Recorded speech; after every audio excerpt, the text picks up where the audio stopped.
Olá pessoal, sejam bem-vindos ao retorno do Respostas Radicais. Eu deixei aberto na comunidade aqui do YouTube um espaço para perguntas. Falei, galera, mandem perguntas de economia, política, libertarianismo, o que está acontecendo no mundo, coisas até pessoais minhas. Vamos ter discussões aqui, eu gosto de conversar isso com vocês também. Eu acho que é importante, além de só a gente ficar falando só de notícia, desgraça e tudo mais, a gente pode tirar dúvidas e entrar em mais umas nerdadas de libertarianismo, eu suponho, em nenhuma ordem. Aliás, amanhã tem vídeo de React.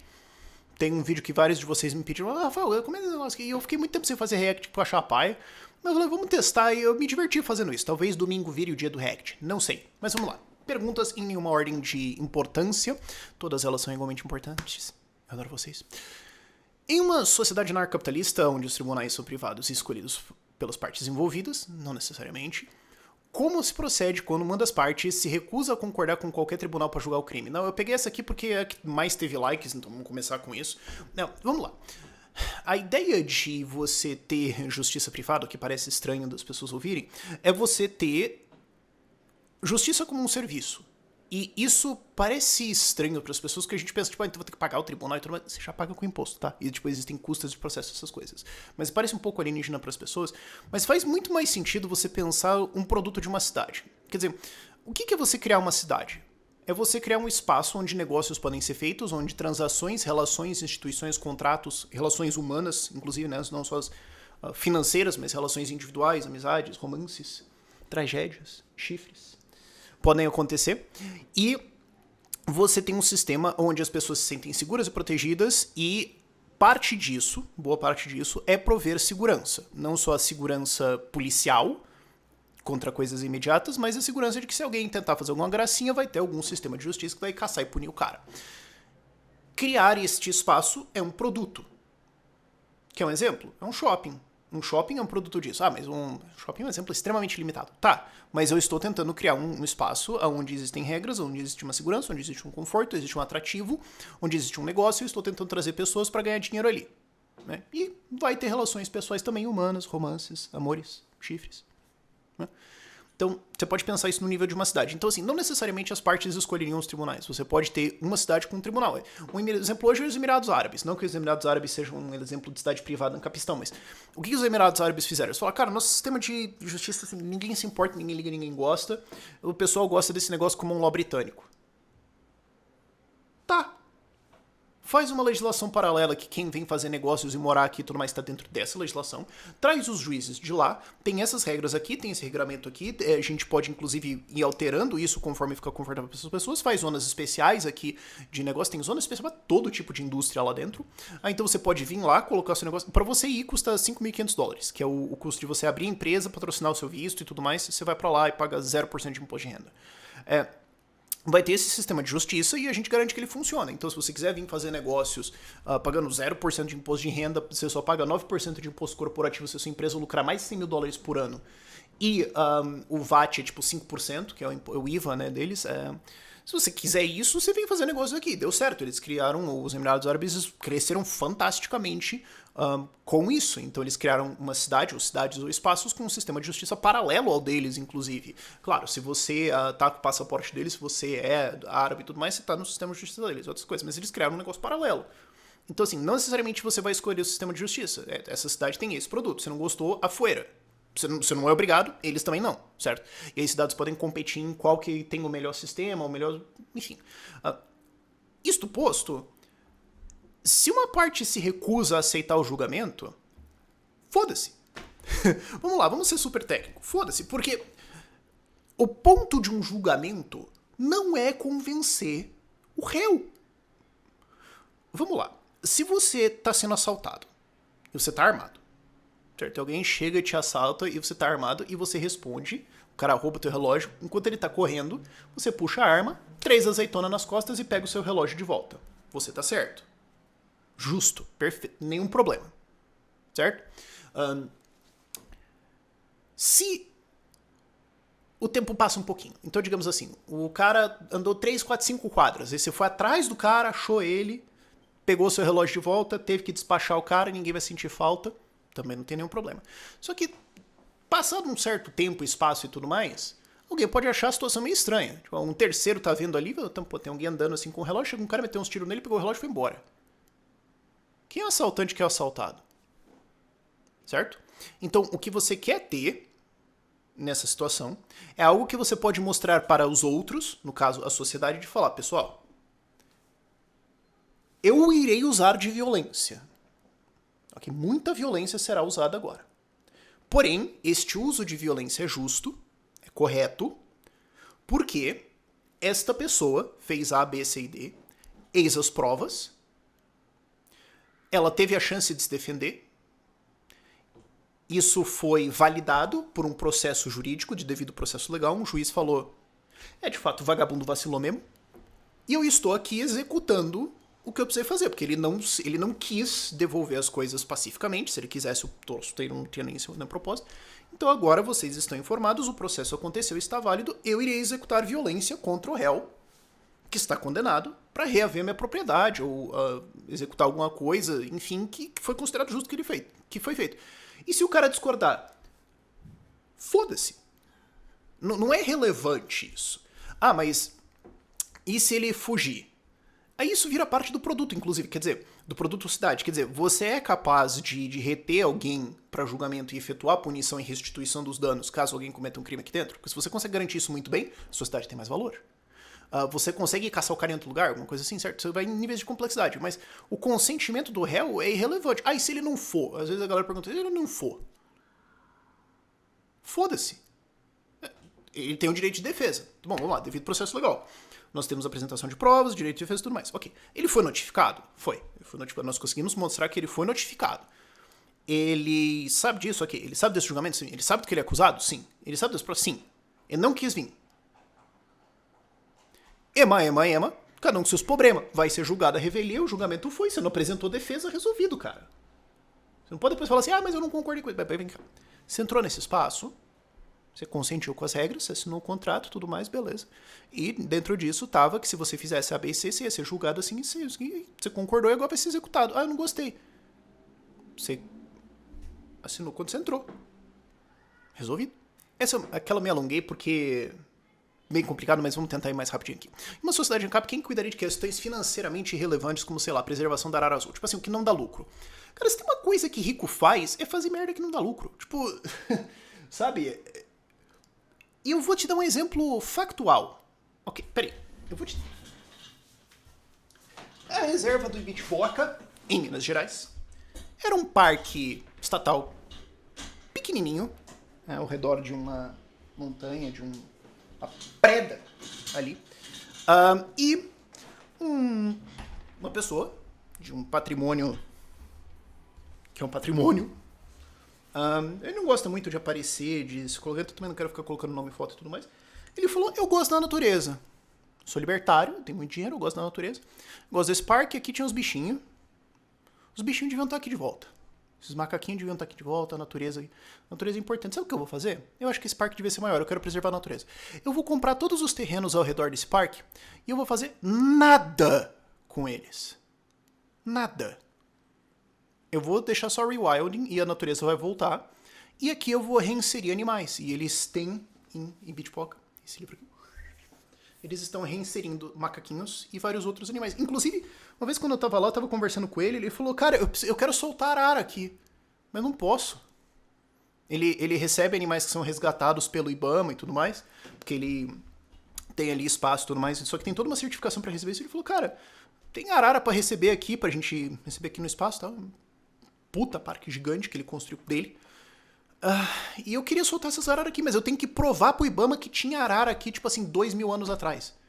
Sei lá, centenas de anos atrás. Porque eu não tô inserindo uma espécie que não existia aqui, né? Não tô... E assim, eu tenho que achar, tipo, sei lá, uma pintura que tenha uma arara, um registro e tudo mais. Eu achei uma da cidade do lado. Tinha uma pintura lá que tinha uma arara. Eu falei, vale. Eles falaram, não, tem que ser nessa cidade. Eu falei, e a arara tá pouco se fudendo para a fronteira da cidade. Ela voa. Você acha que ela liga?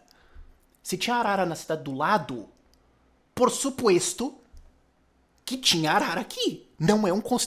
Não vale. Não vale. Então, assim, é um caso de um cara que é libertário, que tá querendo, hoje, cuidar das araras, e o Estado não deixa. Respondido? Esse é o momento de eu lembrar você de deixar um like aqui no vídeo. Eu tô voltando a fazer vídeos diariamente e fim de semana geralmente tem menos público. Eu acho que esse vídeo também, por ser mais longo e tal, talvez tenha um alcance menor. Então se você deixar um like aqui, ajuda bastante o vídeo. Ajuda o canal a ranquear de volta, inclusive quem era inscrito a voltar a receber os vídeos. Muita gente fala, não tá recebido também, eu não publiquei nada. Se você não assiste, o algoritmo esquece, né? Então ajudem a voltar a coisa aqui, deixa o seu like para a contribuição da causa libertária. E se você não fizer isso, a Receita Federal vai bater na sua porta. Não vai não, brincadeira, mas eu preciso fazer uma chantagemzinha, ok? Eu preciso que você se sinta... Enfim, continuando. Se tem uma coisa que eu odeio é NIMBY. Como convencer amigos de que os prédios de 200 metros quadrados do meu bairro terão um efeito cascata, reduzindo o gap habitacional de São Paulo e baixando o custo geral de moradias? É fascinante a natureza humana de como as pessoas, em geral, entendem oferta e demanda. Até quem é de esquerda entende. Vocês podem não gostar, mas entendem que, assim... Sabe quando eles falam assim, não, porque o mercado tava escondendo café pra subir o preço? É mentira, mas eles entendem que, tipo assim, se reduzir a oferta, o preço sobe. Só que tem alguma coisa que bate no cérebro das pessoas quando é sobre moradia, que elas acham que construir mais não vai reduzir preço. Inclusive tem uma pesquisa maravilhosa que a Débora Bizarria, quando estava no Livres, publicou, acho que na Folha, que tinha uma certa porcentagem de pessoas, que era tipo assim, 10, 20%, que achavam que se construir mais imóveis o preço vai subir. E esse pessoal precisa ser internado. E eles votam, e o voto dele vale igual ao meu. É assustador. É oferta e demanda. Se tiver mais edifícios, se tiver mais apartamentos, o preço deles vai cair. Só que daí você vem as respostas um pouco mais avançadas. Não, mas aqui é 200 metros quadrados, não é para os pobres. O rico que vai morar nele não nasceu quando o prédio foi construído. Ele nasceu antes. Ele já mora em um imóvel. Então, quando ele for para esse imóvel melhor, ele vai vagar outro. Ah, mas ele vai vagar um outro imóvel muito bom. Não vai ser a pessoa pobre que vai para esse imóvel. Pensa 2 passos para frente. Quem vai morar nesse imóvel vai vagar um outro imóvel. É uma escadinha. Todo mundo sobe 1 grau. Então o cara vai para um puta imóvel, aí alguém sobe um pouquinho mais, alguém sobe um pouquinho mais, e alguém que está na rua consegue ir para uma casa simples. Ah, mas é um imóvel de alto padrão. Gerou um monte de emprego, mais gente está morando, gerou mais imóveis. Cadê a vítima? Eu não entendo, sabe? Eu acho fascinante como as pessoas têm uma trava muito grande nisso e não... Ou eles falam assim, não, mas é porque os caras não constroem imóveis de baixa renda. Aí você nunca pensa assim, mas por quê? Porque assim, vamos lá, 2 passos para frente. Se construtora, se imobiliária, incorporadora quer ganhar dinheiro, se eles não estão fazendo, é ou porque não dá dinheiro, ou porque eles estão fazendo de sacanagem com o pobre, tipo, todos eles combinaram de fazer de sacanagem, o que é idiota. Então, deve ter alguma coisa que não dá dinheiro, deve ter um monte de regulação, alguma coisa, um monte de restrições que fazem com que construir moradias de mais baixa renda não sejam viáveis financeiramente. Que tal revogar isso? Ou também entender que assim, as pessoas de mais baixa renda não vão comprar imóveis, elas não conseguem porque elas são de baixa renda. Então, quando você constrói imóveis para pessoas de mais alta renda, todo mundo sobe a escadinha e vaga imóveis mais simples que vão para as pessoas de baixa renda. Então, você pode construir exatamente 0 imóveis pensando em pessoas de baixa renda e ainda assim pessoas de baixa renda ganham imóveis. É só fascinante como as pessoas às vezes não pensam, tipo, 2 passos para frente. Essa aqui foi meio do nada, mas eu gostei porque ela é específica. O que levou a queda... E quebra um mito de narrativa do Lula e tudo mais. O que levou a queda do dólar de 3,30 para 1,70? Cara, a gente era feliz e não sabia, né? Durante o Lula 1 e o Lula 2 não teve expansão de base monetária? O PT funcionou? Era o PAC? Será que... Não, o dólar caiu. O que aconteceu foi que um maluco estatista chamado George W. Bush acordou um dia e falou: vou invadir o Iraque. Vamos fazer guerra, vamos gastar até as tampas, vamos fazer dívida, vamos invadir o Afeganistão, vamos fazer todo um lá, vamos invadir o Iraque, vamos gastar uma puta de uma bruta, de uma desgraçada de uma grana, o que vai desvalorizar o dólar no mundo inteiro, e causou a queda do dólar aqui no Brasil. Então, assim, o que o Lula fez de certo? Nada. É só que o dólar desvalorizou bastante. Essa aqui foi boa. Falaria, por favor, das possíveis discordâncias entre libertarianismo e cristianismo. Pra quem não sabe, eu me converti tem 2 anos. Um pouquinho mais, 2 anos e 1 mês, assim. Quem conta. Mas tem essa visão, existe uma visão entre, especialmente católicos, e eu não sou católico, eu me identifico hoje como protestante, e eu mais do lado carismático, mas ainda tô me situando, calma. Existe uma visão principalmente entre a galera mais católica, de que existe uma obrigação de seguir o Estado. E tem a galera que confunde governança com Estado, tem. Mas tem uma galera que acha que não, tem certas passagens que dizem aqui que você tem que obedecer o Estado. E tem um instituto muito legal nos Estados Unidos chamado Christian Libertarian Institute, que ele serve pra falar assim, não. E aí você fala, mas tá em inglês e tudo mais. Pois bem, um grande amigo meu, Paulo Guedini, inclusive me chamou pra ser fundador também, fundou aqui no Brasil o Instituto Libertário Cristão. Pra explicar a gente. Não. Em que parte que Jesus falou assim, tá aqui os mandamentos, tá aqui as ideias, tá aqui as morais, e quem não obedecer isso, cacetei os caras até obedecer? Qual foi a parte que ele falou isso? Eu não entendi. Então assim, existem interpretações, sim, curiosamente, que vêm de pessoas do Estado, historicamente, deve ser uma coincidência, de que certas passagens dizem que você tem que seguir esse Estado e não. O Instituto Libertário Cristão está aqui para explicar isso. Eu vou colocar o site dele na descrição aqui, colocar nos comentários pinado ali para vocês acessarem, tudo bem? E eu vou fazer um dia esse vídeo, só que assim, eu tenho que estudar muito ainda. Eu cheguei recentemente, eu ainda tenho que estudar muito para fazer esse vídeo, no nível de profundidade, no nível de debate técnico que eu gostaria, porque eu sei que eu vou chutar 58 vespeiro diferente no dia que eu fizer isso. Então eu quero estar muito estudado, mas um dia eu vou fazer esse vídeo. Mas não prometeria ele nem pra 2025. Essa aqui eu gostei, cara. Nossa. Essa aqui tu fez com a Siquinha no lugar certo do Nerdola. Podemos considerar o grosso do Sacro Império Romano Germânico como cidades privadas? Não, mas tem muita profundidade nisso aqui, porque... Pra quem... Eu tô montando esse vídeo na minha cabeça sobre a Liga Hanseática. Vai levar meses. Ok? Calma. Mas, enquanto, depois de Carlos Magno, o Império Franco rachou em 3. A França ficou mais ou menos inteirinha, e o resto virou a farofa.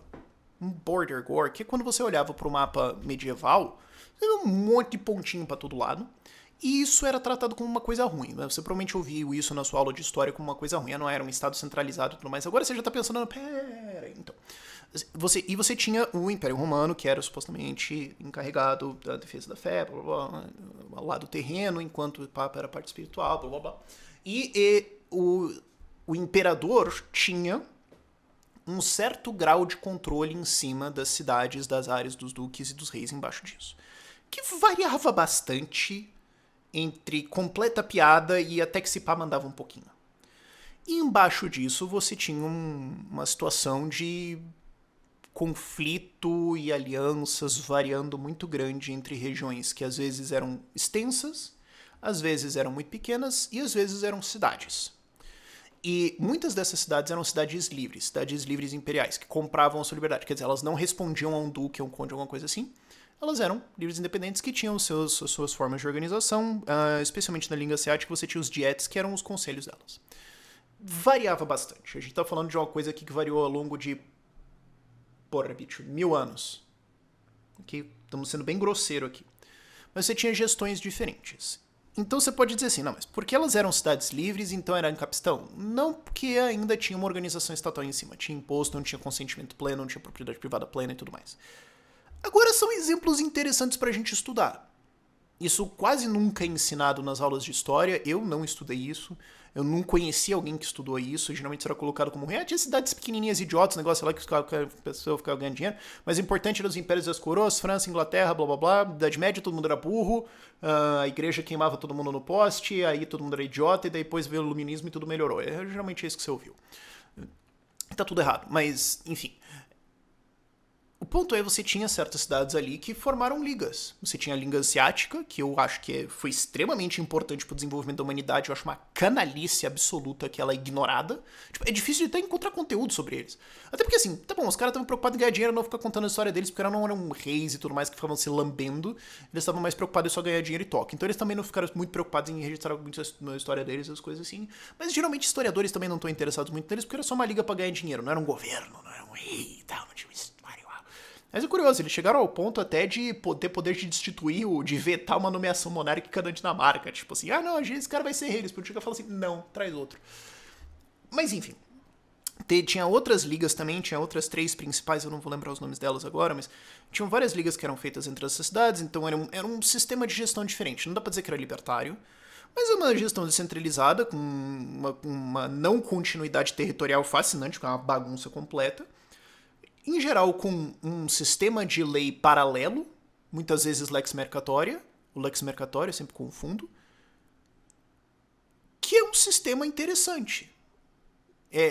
Levou a um grande desenvolvimento econômico dessas cidades, gerava muito ciúme e raiva nos reis e duques. Essa cidade filha da mãe não responde pra mim e tal.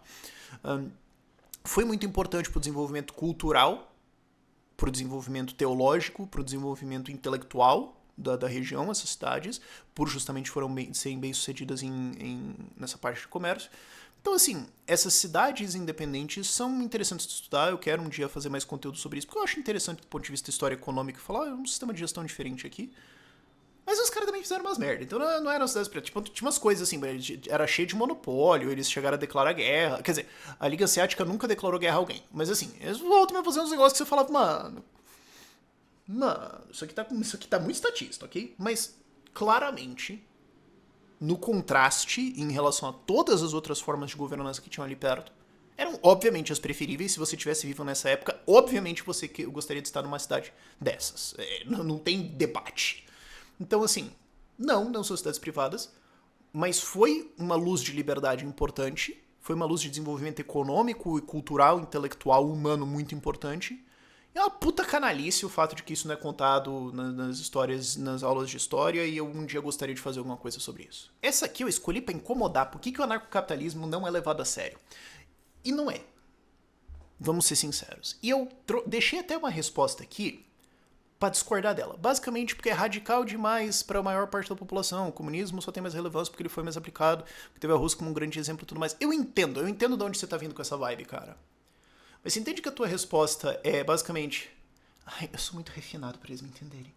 E não, eu sou da filosofia do extreme ownership, que literalmente tudo é culpa minha. E literalmente em tudo eu poderia fazer algo muito melhor e ter vencido. Eu sou daquele cenário do... Era Kobayashi Maru, né, do Star Trek. Que é o cenário do Kobayashi Maru, que era um cenário completamente impossível de vencer, que era colocado... um cenário de simulação que era colocado pros capitães só pra assistir eles perdendo, pra ver como é que eles reagem.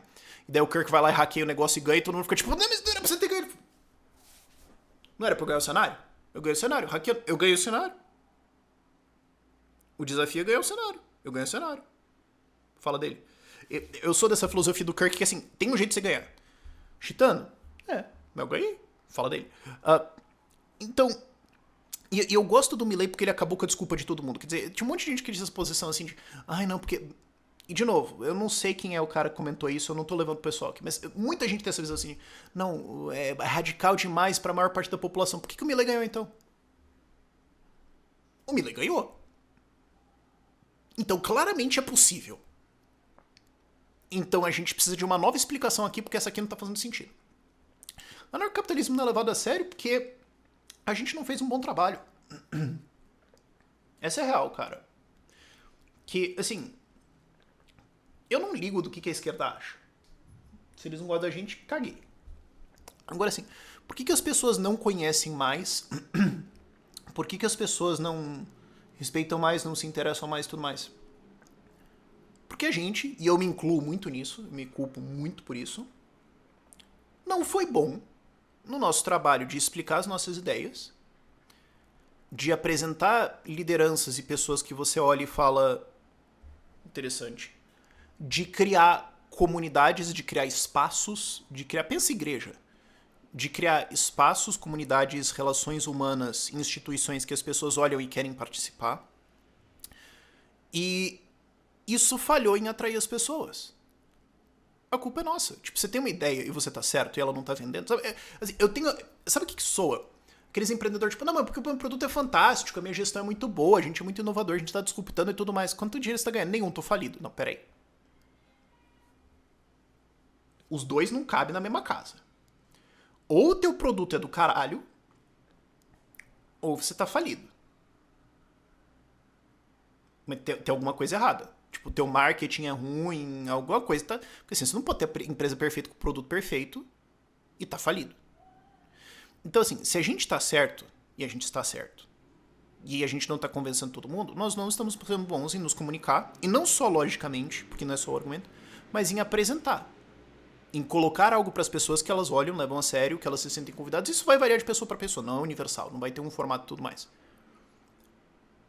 Mas eu me culpo muito disso. Eu acho que eu falhei muito severamente no meu trabalho de 2019 a 2023, largamente falando. Mais por depressão e outras coisas. Eu consigo ver claramente coisas que eu poderia ter feito melhor. Você pode falar, mas eu não gosto de ter desculpinha, cara. Tipo, eu poderia ter sido feito melhor, cala a boca, faz melhor. Deixa o saco. Isso é o que eu falo pra mim o tempo todo. Então, assim, eu vejo que eu poderia ter feito as coisas melhor, mas também não é só eu. Então, acho que a gente tem que começar a pensar assim, cara, se a gente quer ganhar, a gente precisa começar a trabalhar sério nisso. Leva um tempo, é duro fazer o quê? Mas ficar colocando a culpa dos outros não resolve. A culpa é nossa. Se incomodar um pessoal, azar. O cara aqui mandou um TCC, vamos lá. Mas é legal. Se retirarmos as escolas públicas e dermos vouchers para as famílias, isso não aumentaria o valor das mensalidades das escolas particulares? Uma vez que não existe mais a concorrência, a escola pública, a demanda dos alunos aumentaria. Se o valor da mensalidade aumenta, o benefício deve aumentar. Se o benefício aumenta, se a demanda aumenta a mensalidade, não vamos ter um aumento no loop inflacionário. Seguimos o modelo norte-americano, onde famílias e alunos podem doar para as escolas, onde você não acaba elitizando algumas escolas, o que faz com que mais pessoas queiram estudar, aumenta o valor dos imóveis ao redor, que gera uma consequência de áreas periféricas de baixa renda. Então ele basicamente está falando de dois problemas. Né? O problema de escolas com endowment, tipo, sei lá, Harvard da vida, vamos pensar assim, só para ter um exemplo mais fácil assim. E depois o problema de voucher. E sim, essas coisas são possíveis. O ponto é... quando eu vou falar de reforma educacional, eu gosto de falar de, vamos colocar isso ou aquilo, charter, voucher, beleza. Mas o que a gente deveria propor, eu acho, mas assim, no campo teórico, é falar assim, eu não tô falando isso ou aquele sistema de educação. Libera criar sistemas de educação. Qualquer um, vai, bau.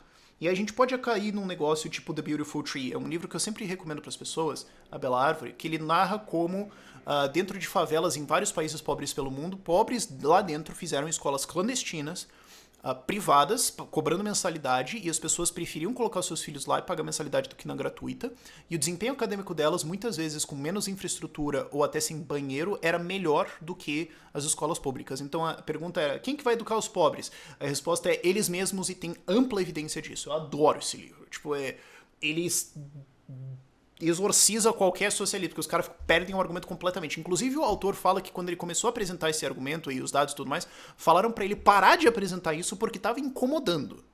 Porque tava desconstruindo a escola pública. Tipo, esse é o nível do cara. Então, assim, voltando. Eu gosto de falar de reforma ampla, não dessa ou daquela. Agora, falando desse daqui, o problema. Voucher, se você der voucher, tem um problema de inflacionar? Depende de como você calibrar o negócio. Eu tô dizendo isso porque eu tô começando a trabalhar com a implementação disso no mundo real. A gente discutiu isso quando eu tava trabalhando no caderno de políticas públicas do Novo. Você tem que calibrar a parada, cara. Porque assim, tem que ver. Você não pode pegar o valor médio das escolas da cidade. Porque você vai subir as mais baixas. Você tem que pensar assim. Voucher existe... Passinho pra trás. Voucher existe quando você tem uma baixa demanda, mas ainda assim tem uma demanda e uma fila no sistema de educação. Então, numa cidade uma cidade de 100 mil habitantes, você tem 200, 300 alunos na fila, que não conseguem ser atendidos. Você não tem 1.000, 2.000, 3.000. É um número relativamente baixo, ok? Tipo, 100 numa cidade de 100 mil habitantes. Então você compra a vaga numa escola privada. Porque se você tivesse um número muito grande, é melhor você fazer charter school. O que é charter school? É quando o Estado fala, cara, quer saber? Foda-se, eu não vou construir, contratar, gerir esse troço, não. Ó, uma escola custa o quanto? 20 milha por ano? Tá aberta a licitação. Alguém faz uma escola aí, eu pago 20 milha por ano pra você fazer, você contrata, você gera e toca. Tá aqui o teu critério de qualidade de nota e tudo mais, outras coisas. Se você não bater, eu dou de afuera com você e trago outra, e eu te pago a conta por ano. Você roda a escola inteira. Então, quando você tem uma demanda alta de alunos, ou você tem uma cidade que tá com uma população em expansão, tipo, sei lá, Chapecó, Santa Catarina, que tá crescendo, charter é legal, porque você vai precisar atender um grande número de pessoas, de crianças e adolescentes. Quando você tem baixo, você vai pra voucher, que é só comprar umas vaguinhas aí na rede que já tem. Mais fácil, certo? Então, assim, vamos lá. Então, você está pegando crianças que estariam na rede pública, que tendem a ser de mais baixa renda. Então, exclua a metade mais cara das escolas. Porque elas vão estar em lugares físicos que não são próximos de onde essas crianças vão. Ok? Você vai ter que ver as escolas que estão mais próximas dessas, ver o valor delas e cobra isso. Então, se elas estão em, sei lá, 1.200 cada uma, e tem uma com 1.100, você fala, cara, vamos colocar em 1.200. Ah, mas a de 1.100 vai subir para 1.200. Tá, mas se eu colocar 1.100 vai faltar das outras. Ah, mas vai gerar um probleminha naquela. Vai, não dá pra ter tudo na vida, cara. Quando você tá discutindo essas políticas públicas de stop gap, vai ter um ponto ali que você fala, aqui, entendeu? Você vai tentar reduzir isso, mas não existe margem de erro zero. Então você pode calibrar assim, exclui as mais altas que não é nem fisicamente, geograficamente faz sentido ali. Pensa quais são as escolas que esses alunos iriam, ver as mensalidades delas, talvez distorça um pouquinho ali, mas fazer o quê? Mas não vai gerar um loop. Aí também você tem que ter uma boa calibragem no negócio. Você vê que todo mundo começou a subir o preço. Fala, não, pera aí, eu não vou subir o voucher. Ah, mas todo mundo subiu. Eu não vou subir. Tem que saber calibrar isso. Agora, sobre colégios mais caros. Ah, se o pessoal doar, então você vai ter muitas doações, que vai ter colégio que vai ficar rico e... Isso não é um problema, porque assim, se você tem algumas escolas de elite que tem isso, ok. Ah, mas se isso virar muito normal. Se isso virar muito normal, quer dizer que todo mundo tá ganhando muito dinheiro e doando pra escola. Como que isso é um problema? E por último, eu adoro essa. Porque ela é bem filosófica. Você não acha que o brasileiro médio é limitado demais pra ter tanta liberdade nas mãos? Deixa eu refrasear a pergunta. Você acha que o adulto médio não sabe cuidar da própria vida? A sua resposta seria, qual adulto? Esse argumento ficou ruim. Vamos do zero. Eu peguei essa pergunta aqui porque ela leva uns pontos filosóficos bem legais. Você não acha que o brasileiro médio é limitado demais para ter tanta liberdade nas mãos? Sim e não. Porque liberdade vem com responsabilidade e vem com ser adulto. Só que para você ser adulto, você precisa ser educado a ser adulto e você precisa ser tratado como adulto. Se você não foi, a vida vai dar na sua cara até você aprender. Se você for infantilizado a sua vida inteira, se mamãe faz tudo pra você, cozinha pra você, lava tuas roupas, lava tua casa, acha namorada pra você, marca coisa com seus amigos, vai te apresentar pro chefe pra explicar pro chefe como é que tem que cuidar de você, o filhinho dela, você vai crescer um mimado de bosta. Porque você foi infantilizado. Se você for colocado pra se virar, você vai aprender a se virar. Se você tem uma pessoa que foi infantilizada por 40 anos da vida dela, ela vai ser um bebezão. Ela vai ter que aprender. Ah, mas se você soltar no mundo, ela vai se fuder um pouco. Vai. Não existe outro remédio. Então, o brasileiro hoje tem problemas culturais? Tem. Isso é inato do brasileiro? Não. Isso é um resultado de uma estrutura de Estado que não é da Constituição de 88, que não é de Vargas, é de antes, que trata todo mundo como criança. O estamento português, basicamente, é isso. É tratar todo mundo que não é uma criança idiota. Você não tem liberdades, você também não tem responsabilidades, tudo é feito pra você, tudo é cuidado. Então você cresce um bando de bebezão. Então hoje, se a gente desse liberdade pras pessoas, ia todo mundo dar com os dentes na parede. Por um tempo. E aí todo mundo ia ter que crescer. Ah, mas vai ser duro. Vai. Se você der uma bicicleta pro teu filho com rodinha, ele vai andar com rodinha. Uma hora você tem que tirar as rodinhas. Ah, mas aí ele vai cair e vai ralar o joelho. Vai. Você vai lá e ensina. Filho, ó, você anda de bicicleta assim e tal. Vamos tirar as rodinhas e vai tudo mais. Aí ele vai ouvir. Ele pode ouvir ou ele pode não ouvir. Existem dois jeitos de aprender. Repetição ou trauma. Não existe um terceiro jeito de aprender. Vamos de novo. Existe um jeito de aprender e existe outro jeito de aprender. Repetição e trauma. Você explica, ensina e repete. Ele ouviu ou não. Se ele ouviu, vai dar certo. Ainda assim, ele pode cometer inabilidades, cometer erros, e aí é a vida, você tem riscos. Ou ele pode não ouvir e falar, vou fazer merda, e daí ele vai cair, ralar o joelho. Daí você vai virar pra ele e vai falar, filho, o que você aprendeu? Eu te falei pra fazer A, você fez B, você se fudeu. O que você aprendeu com essa experiência? Então, e se você deixar a rodinha pra sempre, ele nunca vai ter problemas, ele nunca vai enfrentar dificuldades. O povo brasileiro foi infantilizado. Se a gente tirar as rodinhas de todo mundo, vai dar uma dor de cabeça? Vai! Mas rapidinho o pessoal aprende, porque sabe o que também o brasileiro tem? A gente é muito versátil, cara. A gente é muito empreendedor, a gente tem um civirômetro muito bom, a gente é muito criativo, a gente sabe ser guerreiro, a gente vai superar. Mas vai ralar o joelho. Não existe outra alternativa. Eu fui editar esse vídeo no sábado, eu gravei ele sexta de noite, daí eu percebi que não só eu não gravei um fim, ele só terminava, eu falei, ops. Mas eu percebi que também tinha essa pergunta aqui na inbox que é muito boa. Todos sabemos que existe uma moral objetiva e no Ocidente essa moral é bem mais aparente por causa do cristianismo. Visto que os libertários não defendem os valores morais, isso está errado, como uma sociedade duraria por anos, décadas, séculos, já que não é pregado pelo ser humano libertário? Eu adorei esse ser humano libertário, e já que o que é pregado pelo ser humano libertário é total e restrita a possibilidade de fazer tudo o que ele quiser, desde que não viole o PMA. Na minha opinião, isso não se sustenta. Vamos lá. Primeiro, sim, existem morais objetivas universais. Não são todas, são muito poucas, na verdade, proporcional a todos os valores e todas as coisas que você pode fazer, mas existem, ok? E eu acho que, de fato, o cristianismo evidencia elas, o que é esperado, é o que é razoável, e eu acho que você não precisa ser religioso para concordar com isso, eu concordava com isso mesmo quando eu não era cristão, ok? Acho que não temos uma controvérsia muito grande aqui.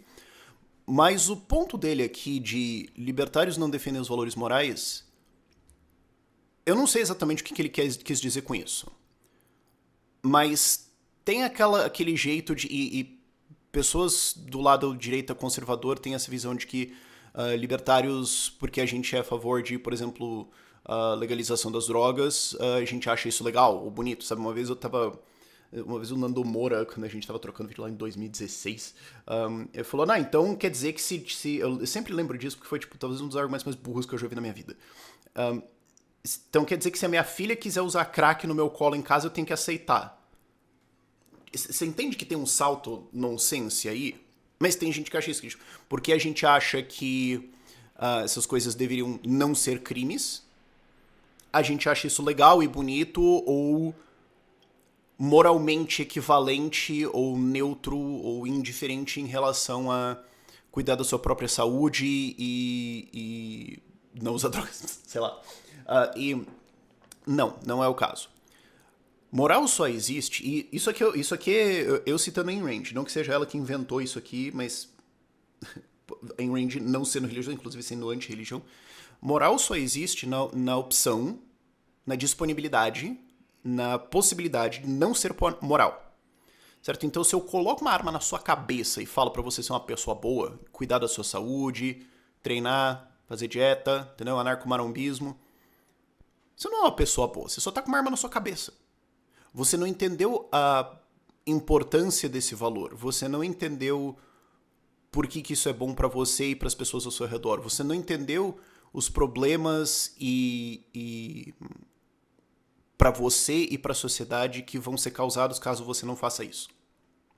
Você só tá seguindo uma ordem. E isso é muito ruim porque, no longo prazo, isso cria pessoas que, embora elas estejam exibindo os comportamentos de moralidade, elas não fazem mais puta vaga ideia de por que elas estão fazendo isso. O que significa que na primeira oportunidade de não fazer isso e cair na tentação, elas provavelmente vão fazer isso. Então, você usar o Estado para obrigar a moralidade, você usar a força de lei, mando estatal, arma na cabeça, porque no fim das contas toda a lei estatal é uma arma na cabeça, você usar isso para impor moral nas pessoas, leva a uma degradação moral da sociedade no longo prazo. É aquilo que eu tava falando em outra pergunta lá atrás sobre a bicicleta de rodinha. Claro que tem uma bicicleta de rodinha violenta, mas é o seguinte, se eu obrigar todo mundo a ser moral, eles não estão entendendo. Certo? É como se... Eu tô fazendo um monte de analogia de xadrez, porque eu tô estudando bem mais xadrez ultimamente. Digamos, a gente tá jogando xadrez, certo? E eu tô tentando te ensinar. Eu sou um professor de xadrez, eu tô tentando te ensinar, a gente tá jogando, eu sou muito melhor que você. E a gente tá jogando, e chega numa posição, eu só te falo, não, a resposta, o movimento que você deveria fazer é esse. Senão você vai perder. E você faz. O que você aprendeu? Nada. Você fez o movimento correto. Você consegue empatar ou até ganhar de mim se eu te falar o que você deveria fazer.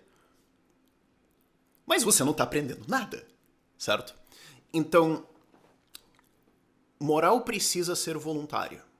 Moral precisa ser estudada, aprendida, internalizada, exercitada e celebrada de maneira voluntária, porque é isso que vai, de fato, gerar a sustentabilidade dessa moral ao longo dos séculos, ok?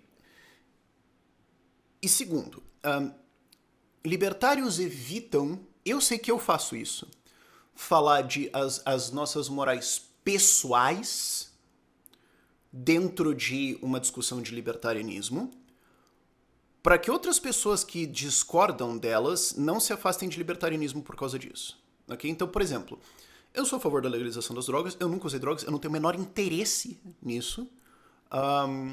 Eu convivo com pessoas que usam e tudo mais, mas eu não tenho interesse, eu não acho que é bom. Mas pode ter música recreativa, sei lá, eu não tô interessado. Mas eu não quero ficar entrando na discussão aqui no canal se é bom ou ruim, porque, sei lá, vai que alguém olha e fala, não, mas digo, eu gosto de vez em quando de fumar um, e eu não tô, e eu, de repente, eu não concordei disso porque o cara lá é assim, eu não, então eu não gostei de libertarianismo, entendeu? Ou mesmo religião, certo? Eu me converti, mas eu não quero ficar falando disso aqui no canal, porque eu sei que tem gente que não é religiosa que pode olhar e falar, então, pra ser libertário agora tem que ser cristão. Eu adoraria se fosse. Eu não acho que vai fazer mal pra você. Muito pelo contrário. Mas eu não quero que isso afaste pessoas porque a discussão é uma coisa e não é outra. Uma discussão de morais é num canal de morais. Então eu não quero colocar isso aqui pra não afastar pessoas que discordam disso. Talvez eu tô errado nisso, talvez eu tô errado nisso. Eu já sentei pra analisar nisso de que talvez eu deveria colocar isso também. Se a minha visão e outras pessoas discordam, azar. Foda-se. Eu tô nesse debate na minha cabeça. Só que isso gera a impressão, e eu entendo muito quem tem essa impressão, de que então a gente caga pra isso. A gente não liga pra esse assunto, a gente acha que ele não é importante. É só assim, eu tenho um canal de reparos em mecânica, eu não vou falar sobre agricultura dentro dele. São assuntos diferentes. Mas isso pode criar uma ilusão de que então a gente não liga pra morais no total. O que tá errado. Muito errado. E eu acho que, inclusive, seria bom ter mais discussões de libertários em cima de morais. Mas o último ponto é, se você tivesse uma sociedade libertária, vamos lá, imaginar cidades privadas e tudo mais, você teria cidades privadas com valores morais muito claros. Não todas, não sei se a maioria ou não, mas você poderia ter alguma que você fala, ó, aqui a gente tem uma sociedade privada e tudo mais, e aqui não pode usar droga. Ah, não, mas, pô, libertarianismo diz que todo mundo, se você quiser usar... Não, pera, isso aqui é propriedade privada. Vamos voltar, por exemplo, o imbecil do Nando Moura e a filha usando crack no seu colo. É a tua casa. É a tua regra, é a tua casa. Você fala, não, na minha casa você não vai fazer isso. Então, é uma cidade. Ela fala, ó, um shopping. O shopping chega e fala, você não pode fumar aqui dentro. Ah, mano, o shopping é propriedade privada, você não pode fumar aqui dentro. Não gostou, não entra. Então você pode ter uma cidade privada que fala que não pode usar droga. Fim. Todas vão ser assim? Não sei, acho que não. Acho que... Inclusive vai ter a cidade nóia, provavelmente. Alguém vai querer fazer isso. Acho uma péssima ideia, não quero participar, não quero financiar isso e tudo mais, mas... lamento. Enfim. O ponto é, você vai ter alguma cidade disso. Você vai ter... Você pode acabar tendo uma cidade onde, sei lá, só é todo mundo católico, ou é todo mundo... radicalmente católico. Pode ser. Pode ser. Você pode ter do outro lado a sociedade riponga, hippie, não sei. Você pode ter diferentes projetos que celebram diferentes valores, que têm diferentes valores morais, vários que eu vou discordar. E aí é até interessante, de um ponto de vista de um desenvolvimento civilizacional, porque daí a gente pode ver o teste delas mesmo, né? Praticamente essa resposta tá virando um vídeo sozinho, mas a gente pode ver o teste disso. Quer dizer, tá bom, então se você pegar, você fala, não, vou rejeitar todos os valores ocidentais, fazer uma sociedade pura, uma sociedade pura, com tudo que é... que as morais do que funcionou na civilização hoje, rejeitam. A gente vai fazer isso. Aí vai dar errado, a gente pode olhar e falar, tá vendo? É o teu filho com a bicicleta sem rodinha que ralou o joelho. Você vai lá, vai se estourar tudo, aí depois, quando tiver todas as cinzas, você chega ali do lado e fala, o que você aprendeu com essa experiência? Pode ser isso? Você pode ter testes diferentes, você pode ter diferentes execuções que vão ter diferentes resultados, e a gente pode ver com isso, porque o que a gente tem hoje no mundo é alguns poucos estados na prática forçando certas formas de sociedade que não variam muito entre si, e a gente não consegue ver os resultados. A gente não consegue aprender com isso, a gente não consegue ter os exemplos. E eu acho isso ruim. A gente tem um baixo nível de inovação e você criar uma estrutura moral e instituições que celebram isso, o que volta também para a pergunta de por que anarcocapitalismo não é levado a sério, acho que a gente falta mostrar isso também. Você não ter essa possibilidade de criar e desenvolver isso leva a um emburrecimento, leva a um desconhecimento e impede a gente de mostrar os resultados positivos totais, potenciais, de você usar boas ideias. Então, Não, libertarianismo não é promover degeneração completa. Tem uns. Lamento. Espero que encontrem uma salvação. Mas se você for nos círculos libertários, você vai ver muito mais gente, especialmente nesses últimos 2 anos, alguma coisa aconteceu, uma onda de conversões, eu não sei. Você vai ver muito mais gente defendendo valores cristãos mesmo, do que a galera defendendo, não, eu quero ter uma cidade privada só pra usar maconha todo dia. Sempre tem 1 ou 2 noia desse, mas assim, é muito pouco. É só que eu acho que chama muita atenção. Então eu concordo com o cara de que se você tiver uma sociedade sem valores e tudo mais, ela não sustenta. Mas não o libertário defende isso. Então, agora lembrando, eu preciso encerrar o vídeo. Vai ficar quase perto de 50 minutos, mas acho que é alguma coisa legal pra gente ver em fim de semana, pra pensar, acho que pode ser educativo. A gente tem várias discussões aqui, essa última resposta foi praticamente um vídeo sozinho, e eu acho que merece talvez mais conteúdo, eu quero talvez mais entrar nesses debates, mas primeiro eu preciso só voltar a gravar todo dia e pegar os hábitos e tudo mais antes de, sabe, resolve um problema de cada vez. E vamos ver no que isso dá, mas enfim, obrigado a todo mundo que assistiu, e